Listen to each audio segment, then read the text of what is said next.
So, welcome back to part two of Module 6. This is the working stage of group counseling. So, when we enter the working stage of group counseling, we begin to witness the heart of what group therapy really is and what it's truly capable of. So, this is the phase when group starts to really operate as a cohesive, emotionally safe, and goal driven environment. But what exactly makes this stage distinct? What are the specific characteristics that tells us, yes, this group has moved into the working stage? And how do we know when it's not quite there yet? So, understanding these nuances not only helps us as a facilitator and counselor, but also helps members to better recognize where they are in their own therapeutic journey itself. So, let's begin with identifying some of the key characteristics of a group during the working stage.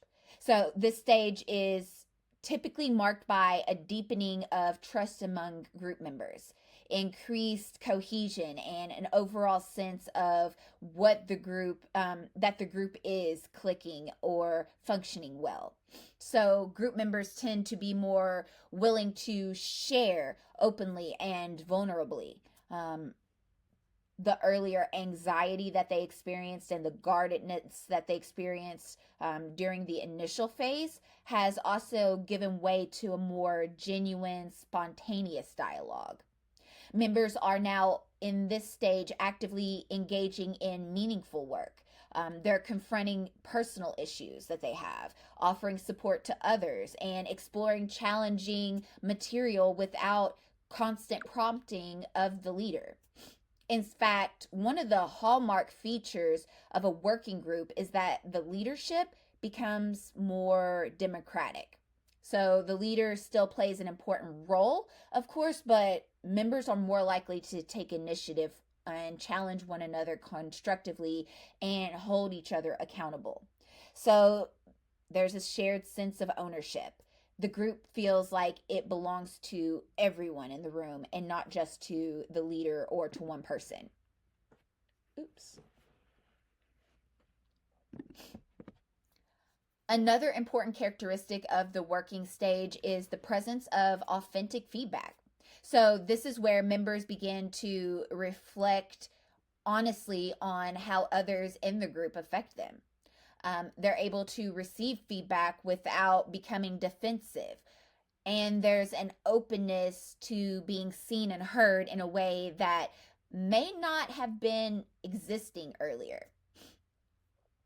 Conflict here is no longer something to be avoided. Instead, it becomes a catalyst of insight and repair. The working group also embraces conflict as a part of the growth process. So let's not also forget that the emotional depth of this stage is getting really deep.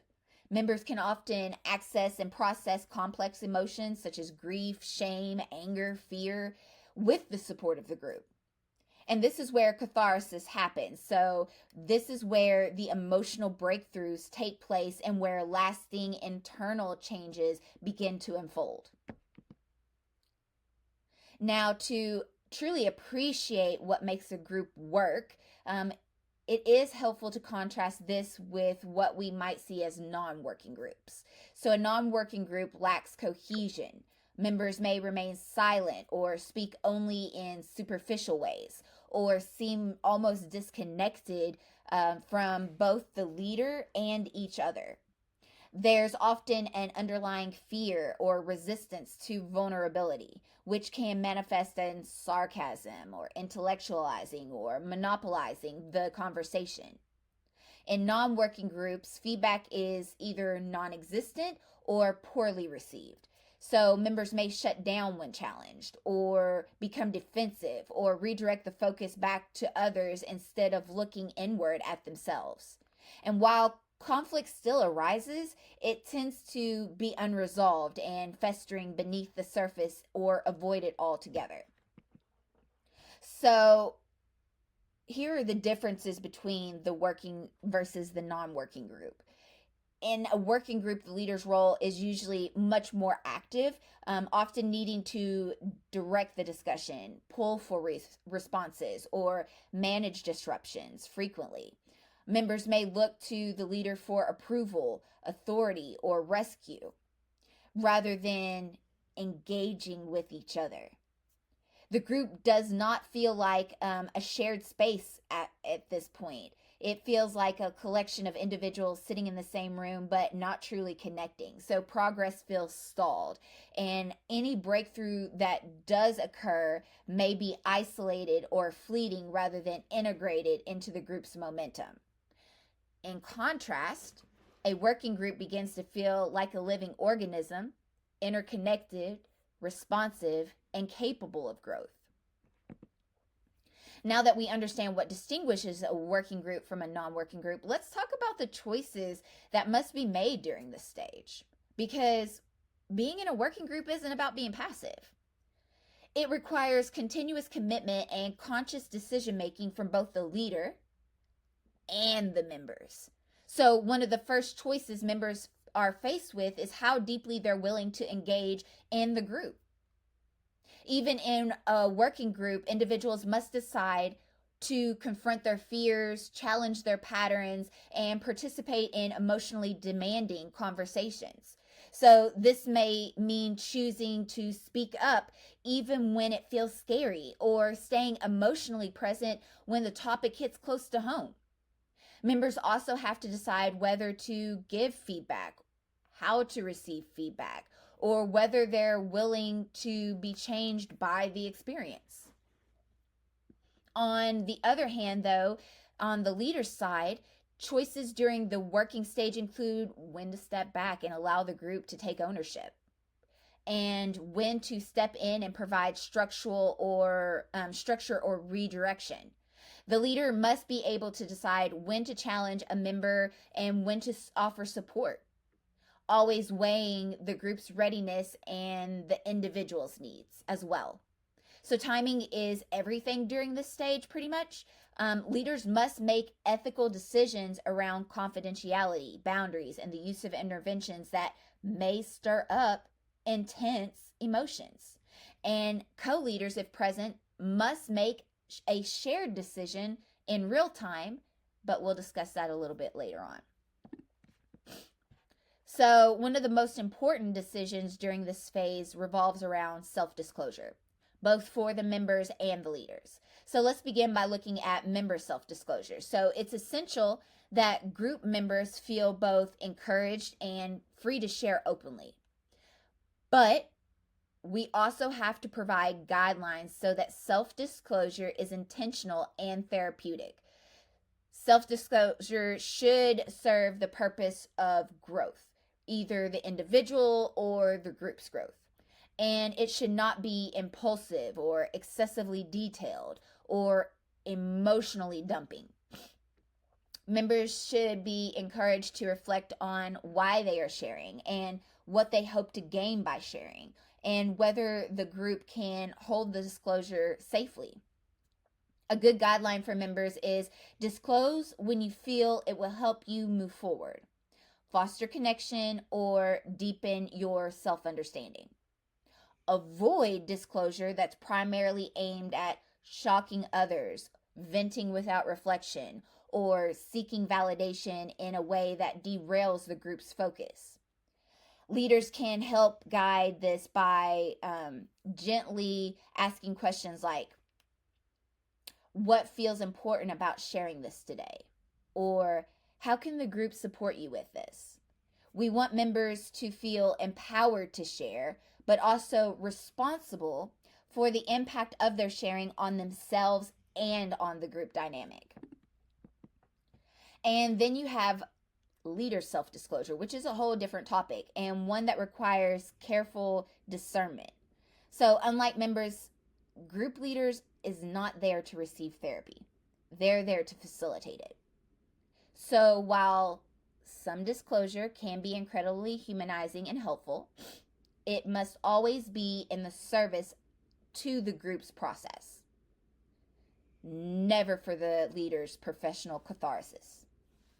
So a leader might choose to self-disclose to model vulnerability, or to normalize an experience, or strengthen rapport, but only if the disclosure supports the member's growth or enhances the group's cohesion. For example, if a member is struggling with shame and isolation, and the leader briefly shares that they too have faced self doubt in the past, it can create a sense of shared humanity. But the leader must also avoid temptation to over identify or shift the focus away from the member's experience. So, guidelines for a leader's self disclosure is keep it brief, make sure it's relevant, and always bring the focus back to the group. So, in this case, a leader may ask themselves, am I sharing this to help the group move forward, or am I trying to meet my own emotional need? If there's any doubt, it's often wiser to withhold or reflect later. So if you got doubts, don't share. And possibly go speak to your supervisor or the co-leader about what you are experiencing, so that you have some feedback in terms of whether or not it's safe to share that. Trust and boundaries are also a delicate in the group setting, and missteps in self-disclosure can cause confusion or rupture in the group's dynamics if not handled skillfully. Equally essential during this working stage is the process of giving and receiving feedback. So this is one of the richest aspects of the group therapy, but also one of the most challenging. And why that is because how do you set guidelines that foster productive, respectful, and transformative feedback exchanges? So, first, timing matters. Feedback should be given when there is emotional readiness and safety. It should never be used to attack, retaliate, or shame another member. So leaders should set the tone by encouraging feedback to be framed in terms of personal experiences. So like what's often referred to as I statements. So instead of saying you're always negative, a member might say, I notice I feel drained when the conversation turns towards hopelessness, and I wonder if others experience that too. And just as important as feedback should be specific and focused on behavior rather than personality. So it needs to be delivered with intention of fostering connection or insight. Receiving feedback, on the other hand, requires openness and curiosity and emotional resilience. So members should be reminded that feedback is not about being right or wrong. It's about seeing oneself through another's eyes and choosing what resonates with you. Leaders can guide this by normalizing discomfort and encouraging reflection. A simple response to feedback might be, thank you for sharing that. It gives me something to think about. Leaders should also model how to ask for feedback. So I've been wondering how I come across in the group. Would anybody be willing to share their impression? So whenever we're talking about co-leadership, which is really important as well, during this working stage, it has its own unique sets of dynamics. So when a group has co-leaders, the relationship between them becomes a powerful model for the group as a whole. So if co-leaders demonstrate mutual respect, effective communication, and collaborative problem solving, then members are more likely to feel secure and likely to mirror those behaviors. However, if co-leaders are out of sync, meaning that they're disagreeing in front of the group, they're undermining one another, or exhibiting a power struggle, it can destabilize the entire process. So whenever we're looking at the challenges during the working stage, co-leader issues might include different perspectives on how to intervene, or how to handle conflict, or what direction the group should take. One leader might be more process oriented while the other is more structured. And these differences can actually be a strength if they're discussed openly and handled with respect. Regular debriefing meetings outside of the group time are essential so that they're able to check in and able to make adaptations that needs to be made. And co-leaders should continuously check in about what they're observing, how they're feeling, and what adjustments need to be made. They should also be clear on roles. So, who takes the lead in certain situations and how do they handle moments of tension in that moment? So, another issue that arises is transference. So, members may idolize one leader and project negative feelings on the other co leader. So, here, co leaders really need to be attuned to this and avoid the triangulation. Presenting a unified force while also honoring individual styles creates a strong container for group work. So when co-leaders are in alignment, they offer members the gift of witnessing healthy collaboration. They also get the chance to witness mutual accountability and a shared commitment to the group's well-being. So ultimately, the working stage is where real transformation happens. This is the main juicy part. But it's also where the work deepens in its complexity. So whether it's navigating self-disclosures, giving feedback, managing co-leadership, everything must be done here with intention, emotional attunement, and a commitment for ethical practice. So the more that we as leaders understand the intricate dynamics of this phase, the more effectively we can guide our groups toward making a meaningful and lasting change. So thank you all for attending the Module 6, Part 2. If you have any questions or concerns, feel free to reach out to me. Otherwise, I will see you in Module 7.